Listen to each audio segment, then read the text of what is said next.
In California, emergency crews continue to battle a huge wildfire around Lake Tahoe. Over 50,000 people are evacuated from the region. Well, in other news, a law banning abortion from as early as 6 weeks into pregnancy has come into effect in the U.S. state of Texas. It will prevent anyone in the state from conducting an abortion once a fetal heartbeat is detected, which for most women is about 6 weeks into the pregnancy, before many even know they are pregnant. Opponents of the law say it will effectively ban at least 85% of abortions sought in the state, including pregnancies from rape or incest, making it one of the most restrictive bills in the country. Senator Brian Hughes is the author of this bill. We had a number of prosecutors in America, a district attorney in the U.S., that's our elected prosecutor, and they said publicly at the end of 2019, many states are considering heartbeat laws, but if you pass these laws, we will not enforce them. So the sworn elected prosecutors saying will not enforce the law. We had to find a way to enforce the law. The private lawsuits are used in American jurisprudence all the time. Medicaid in Texas is our government healthcare system. If you defraud the Medicaid system, any Texan can bring a claim against you. In the era of consumer protection that's been under law for a long time, that's what this is about. In Texas, we protect innocent human life. And for years now, we've been coming alongside the mothers, providing more funding, more help for expectant mothers. We don't just forget about them after the child comes along. We want to support those mothers while we protect that innocent human life. That's what this bill's about, plain and simple.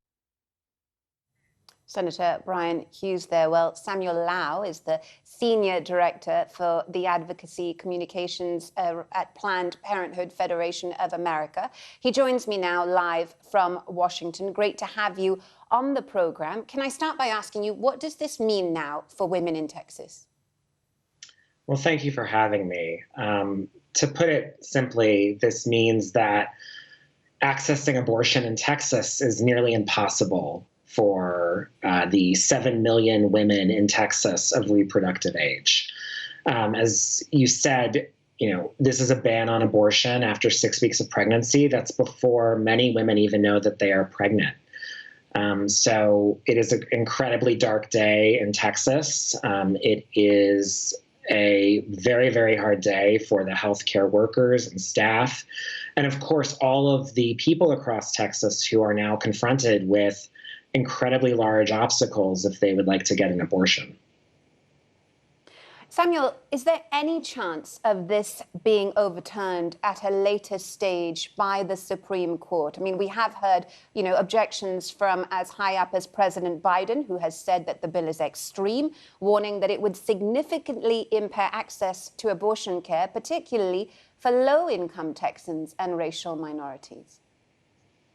Yeah, so we are obviously disappointed that the Supreme Court did not act to block this law before it went into effect today, but they still can. And, this law we believe to be blatantly unconstitutional and in violation of 50 years of precedent here in the United States.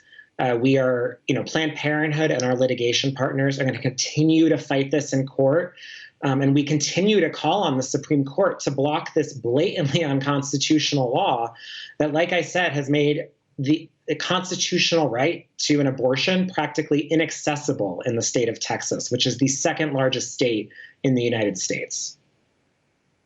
But Samuel, it is fair to say, isn't it, that this is a hugely divisive issue, obviously not just in Texas, but around the country. And as unpopular as it has been for many Texans, it also has some support, doesn't it? An April poll found that nearly half of the state's voters do support this. Well, I think if you look at Texas and across the country, there is no state in the nation where banning abortion is popular. And I think no matter how you feel about abortion, we can all agree that a law like this, which again allows your neighbor, an abusive partner, a complete stranger to basically become a vigilante and sue you, it's a sue thy neighbor law, for making your own personal medical decision is not something that anybody wants. These are decisions that everybody should have the freedom to make on their own with their families, with their loved ones, with their medical provider. We don't want politicians making those decisions for us. We certainly don't want complete strangers doing that either. Samuel Lau, Senior Director for Advocacy Communications at Planned Parenthood Federation of America. Thank you so much for joining us on Newsday. Thank you for having me. Meanwhile, the group of medical experts which advises the government on vaccines in the UK has just announced that up to 500,000 people across the country will be offered a third COVID jab in the coming months. The JCVI says it will be targeting people with severely weakened immune systems. However, the JCVI has still not decided whether 12 to 15-year-olds should be vaccinated. Our medical editor, Fergus Walsh, reports. This daily cocktail of immunosuppressant medication is vital to prevent Hal Cohen's body from rejecting the kidney donated by his father. But the transplant medication also blocked his immune system from developing protection from 2 doses of COVID vaccine. The 40-year-old from North London is now eligible for a 3rd dose. It's going to be really great for me to have a booster and hopefully give me some vaccine protection, the ability to turn to normal life, do things that other people are doing without thinking about it. But at the same time, it's not clear if the booster is going to work for myself and people like me. So we really do need to carry on looking at other treatments. See if there's any in here. Dad. As well as transplant patients like Hal, those with blood cancers or advanced HIV will also be eligible. They'll all receive Pfizer or Moderna jabs. We hope it will top up their immunity levels. Some of these people will not have mounted a good either antibody or T-cell memory response to 2 doses of the vaccine. And we hope a 3rd may help those individuals. There are 2 more big decisions due on vaccines. Firstly, whether the over 80s should get a booster dose to help with waning immunity. And secondly, what about jabs for younger teens? With the new school year getting underway, there is mounting urgency for a decision on whether all 12 to 15-year-olds should be offered a COVID vaccine. Currently, only those with specific health conditions are eligible.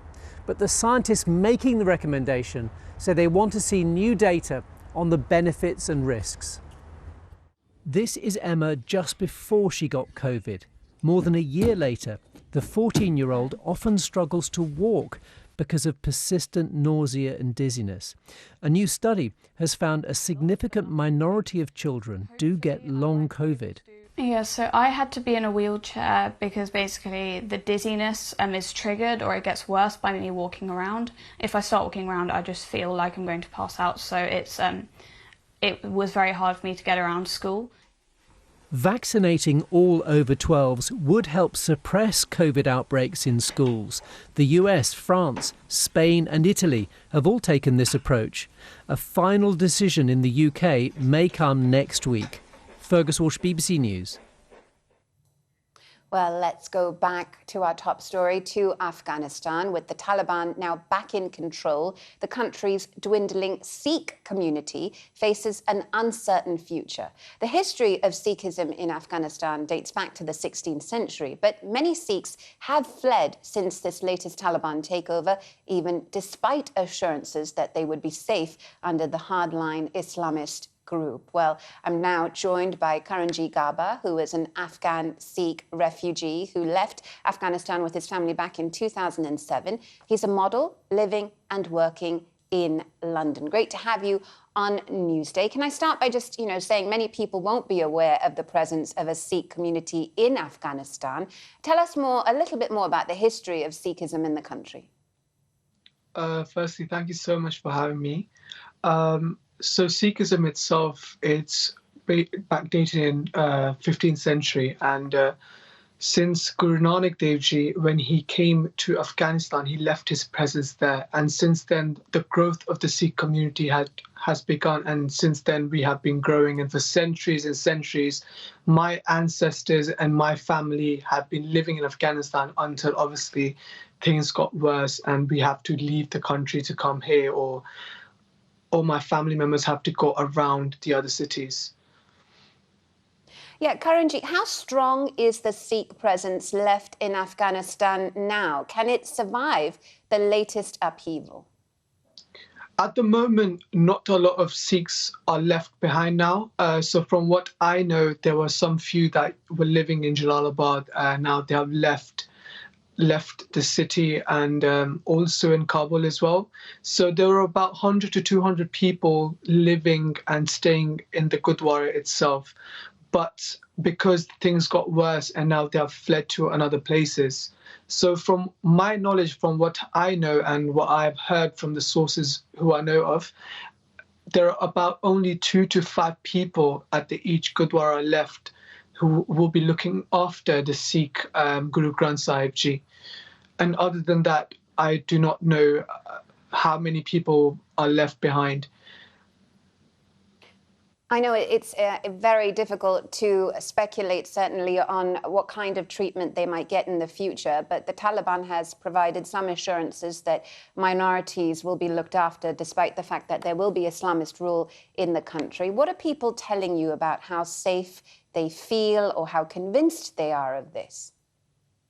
So a lot of people have said, obviously, nothing is happening right now, but from the previous experiences, they're very unsure of what step the Taliban might take, because right now they have assured the people, obviously they will be supporting them in case anything does go wrong, but we do not know what the future holds. This might be something they have said to maybe cool things down, but in the future, no one really knows what's going to happen. As you can see, a lot of people have fled the city because of the fear of Taliban, but it's very uncertain of what it's going to happen. Even with the history of Sikhism, we are very uncertain of what's going to happen, because there is no one there to look after the Gurdwaras, the historical places, and it's very disheartening to see that our people are leaving their own homes. Karanjit, I know that you spent a part of your childhood in Afghanistan before moving to the UK. What was that experience like of being a Sikh in Afghanistan at that time? So for me, it was quite a strange experience, because when I used to live back at home, I only used to go to certain places which I knew I would be safe at. For my dad, he would literally go to work and then come back, and that was his life. And for my mother, she would disguise herself differently, so she would look different and she would look part of the Islamic culture, just so no one really attacks her or asks her certain questions. Even myself, I have spent most of my time at home. Even with the language, there's been a bit of a language barrier for myself. I wasn't able to learn Farsi and Pashto to the max. So I only used to go to the... I'm so sorry, Karanjit. I'm going to have to cut you off there. I'm afraid that's all that we have time for on Newsday on this edition. It was fantastic speaking to you. Karanjit Garbadeh speaking to us on Newsday. Thanks for joining us. I'm Karishma Vaswani. Stay with BBC News.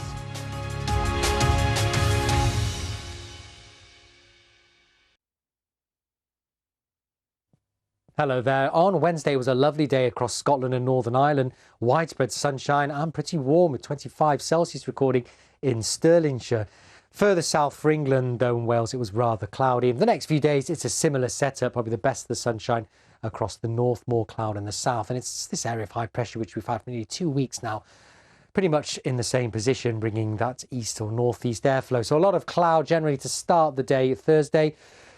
Eventually, you start to see the cloud breaking up across Scotland and Northern Ireland and into northern England. So increasing sunshine here, and it'll turn quite warm into the afternoon. But again, for much of England and Wales, a lot of cloud around, some sunny breaks here and there. More of a breeze again across the south and through the Channel. Lighter winds further north. Could see temperatures reach the low to mid-20s in the sunny spots across Scotland. Otherwise, for most, where you have the cloud, around 17 to 19 or 20 degrees. Our area of high pressure is still with us on Friday, moving a little bit towards the east, but still bringing an easterly wind, and there will be quite a lot of cloud still wrapped up in the system. So again, Friday's pretty similar. Most of the cloud, I think, across central, southern, eastern areas, the best of the sunshine towards the west, where it'll feel a little bit warmer.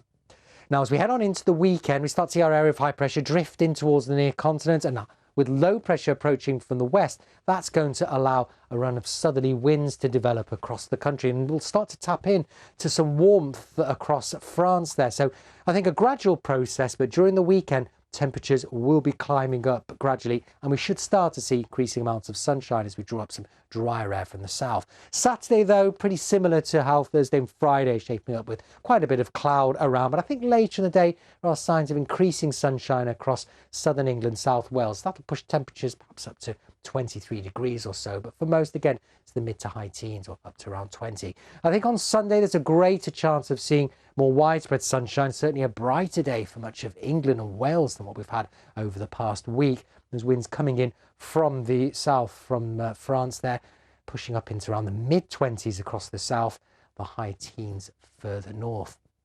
And then it's warmer still into the start of next week. We could be looking at values closer to the mid to upper 20s Celsius, particularly across central and southern areas.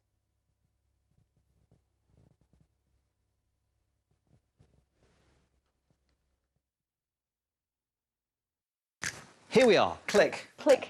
Let's do this. Zip it up and activate it. Click. Click. Click. Let's go. Oh, this is cool.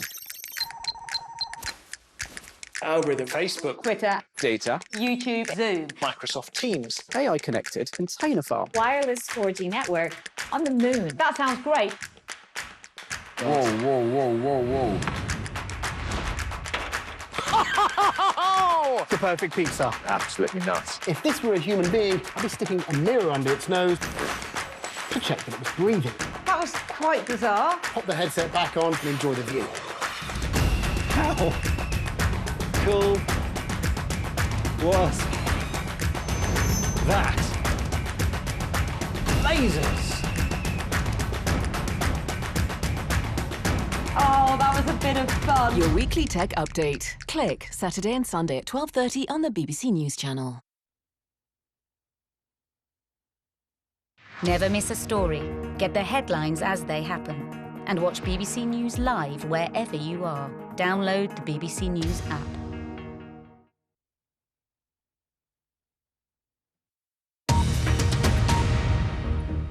This is BBC News. The headline.